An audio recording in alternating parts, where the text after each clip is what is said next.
Charot eh. Jokes are half-in. Grabe naman yung may memorable. Bakit naman sobrang memorable? Wala lang. Mapapanood niya pa lang. Ay! Sa March 26. Gano'n ang sagot. Huwag kayo pipikit, huwag kayo magsi-CR sa sinihan. Tuloy-tuloy lang ang paranood. Ilang seconds yun? Days? 2 weeks. Tama! Big salamat sa question. I think that's it, no? Ay, may isa pa. Dumating ka na ba sa punto na gusto mo nang mag-disappear sa isang relasyon? Umabot pa kayo sa point na gano'n? Parang napuno na kayo? This goes for all, ah. Nagkaroon pa kayo ng gano'n, parang... Ako na nga sumagot ng kanina. Ako ulit? Ako okay na ako. Okay na. Martin? Sa pagkakaalala ko, nagkaroon ako ng ganong pagkakataon. Umabot ako ron. Pero lahat naman ang nangyayari sa buhay natin may meaning at hindi pa dapat pagsisiyan dahil merong lesson yan bawat isa. Sa akin, umabot na ako sa puntong yun kasi I think pagdating sa relasyon, dapat lagi mag-iisip yung sarili mo. Nagtitira ka ng pagmamahal para sa sarili mo. At kapag umaabot na yung punto na nauubos na yung pagmamahal mo sa sarili mo, I think that is the time that you need to take a break and maybe disappear. Ako din, pumasok munti ka na mag-disappear. Kasi siguro din sa mga experiences na kapag nagmamahal kasi tayo, hindi natin nakikilala talaga. Yung alam mo yan, yung pag na-in love ka na, okay na ako, in love na ako, hindi, blinded ka, hindi mo nakikita or ano ba yung background niya. So yun. Ako, I don't think my times na nagdi-disappear ako. I think when it comes to love, maybe nasa age range din namin na parang may pagka-never give up pa kami. Like, we always wanna keep trying and see if it works out. Pero syempre, kapag dumating na yung time na it's really not working na and, you know, parehas na kayong nahihirapan, I think love isn't supposed to be hard. It's supposed to be soft and, you know, kind. So, yeah. Disappear ka na kung sobrang hirap na siya. Si Wilma, sagot na niya kanina eh, no? Okay na si... Direk, ikaw Direk, meron ba? Yes!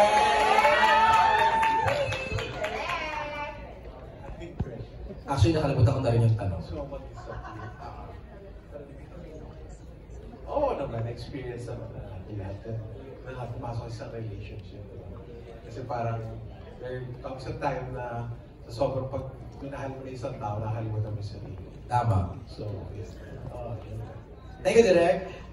Next set of questions mula kay Kwento ni Toto. For Kim, what's the most romantic thing that happened to you that you want to not disappear but shout out to the world? Okay, ulitin ko. What's the most romantic thing happened to you that you want to not disappear but shout out to the world? Pagsigawan ko. Ano bang gusto ko ipagsigawan? May jowa na ako. Wala pa hindi ko. Sa March 26, yun yung gusto kong nasa puso ko. March 26, my love will make you disappear. Talaga ba, Kim? Okay, for everybody sa ating buong cast, what do you think is the key so that love will never disappear in real life? Para sa akin, dapat totoo yung intention mo, yung motibo mo, at kung sa tingin mong may pagdududa o makaramdam ka na ng parang hindi tama, kailangan mong harapin yung bawat pagsubok para kung ano man yung magiging resulta sa huli, hindi mo pagsisisihan at mas magiging kompleto ka kahit ano pa yung naging nangyari. Sa akin naman, the key so that love will never disappear in your life, palagi mo dapat grounded ka in reality, na hindi lang idealistic yung pananaw sa pagmamahal. Kasi kadalasan yung mga tao, pananaw nila sa pagmamahal, kung masaya lang, kilig, pero I guess, hindi ko rin namin, makikita nyo rin na it's grounded in reality na may kaakibat na sakit ang pagmamahal. At pag tinanggap mo yun, then I think mas nirespeto mo at mas magiging matagal yung pagmamahalan mo with that person, whoever that may be. Ako naman, respeto talaga. Kasi minsan yung love, parang biglang, love ko ngayon, bukas na iinis ako, at susunod araw, love ko na naman. Pero yung respeto, as long as nandun yun, for sure, hindi magdi-disappear.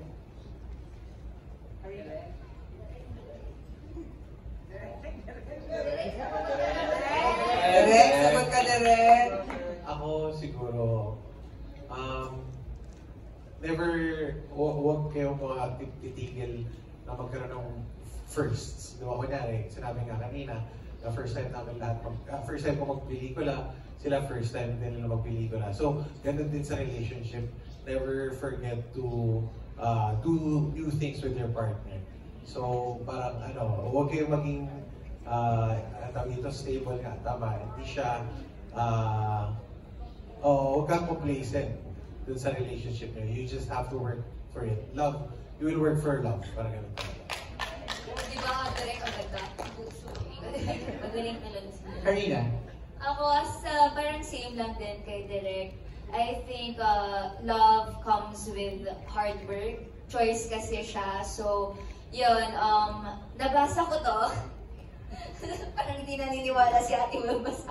Nabasa ko to na not only cheating ends a relationship, but it's actually also being lazy.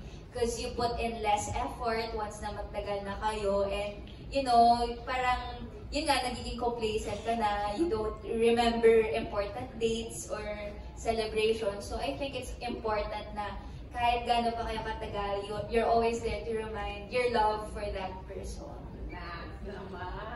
Wilma? Period.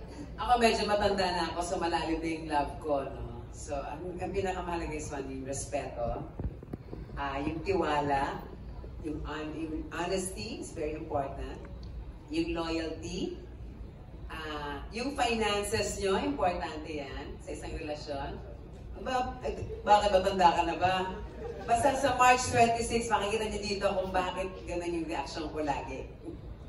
So, ganun siya. And then, above all, dapat yun, ikaw din sa sarili mo. Pinapakita mo sa partner mo para alam niya na kung the more you give love, you respect yourself, lahat ng sinabi ko, dapat ikaw din yun, ganun ka. Kasi di ba pwedeng, yun lang yung gusto mo sa kabilang tao, tapos ikaw walang yaka, di ba? So, para si Kim, nag-a-adjust din siya. So, dapat, kung may karelasyon ka, mag-a-adjust ka talaga.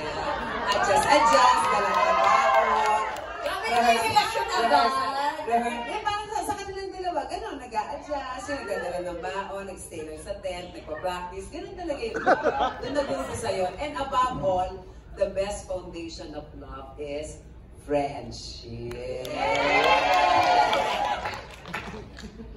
Pao, ikaw naman. Siguro sa akin,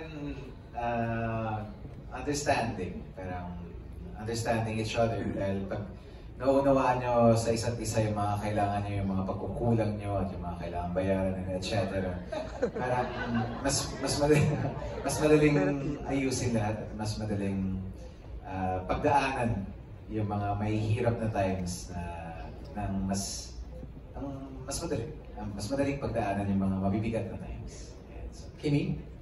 Ako, no, tanong, what do you think is the key so that love will never disappear in real life? Malay ko, nag-disappear sila eh. In real life. Hindi ako mag-a-advise. Malay ko, hindi ko alam. Kung saan mo yung key na yan, Peram. Parang you're learning, Kim, eh, no? You're still... Hindi ako maganda mag-advise. Para sa love na hindi mag-disappear. Kasi, i-disappear eh. So na, this time hindi. Sana makuha ko na yung key. Okay. Cookie? Si Cookie na lang muna for now. Okay. Pero ano mga advice mo, Pao, kay Kim? Having said that, yung sabi niya na, anong ma-advise ko? Wala naman akong ano. pag-usapan na lang natin yan. Ano ba kayo? Thank you so much, Kim, Pao, and to our creators and cast. Wait, hindi pa tayo tapos. Thank you very much din. Kilig na kilig sila Richard Paglikawan dito sa harap. Ating mga kasamahan sa press, they're very, very kilig. And because My Love Will Make You Disappear will bring kilig to the world, bring out your calendars. And be ready sa aming big announcement. At this moment, we will announce our international playdates. now to help us for the announcement. Let's call in again our red carpet correspondent Shania with Wilma. Wilma, dapat ba tulutun ka na? Si Bench na ang kasama niya ni Shania at the main building hallway to reveal the playdates and international posters. Take it away, Shania and Bench!